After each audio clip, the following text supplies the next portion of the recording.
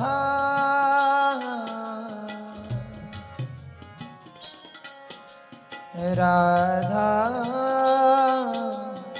Radha Radha Radha Radha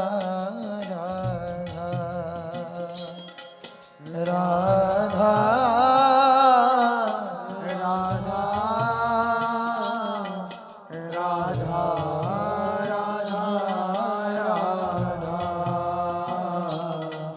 Radha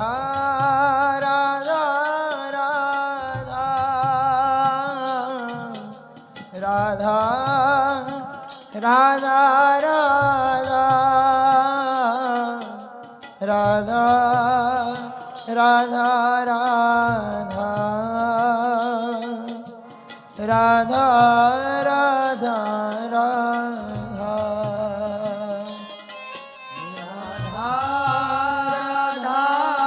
Radha Radha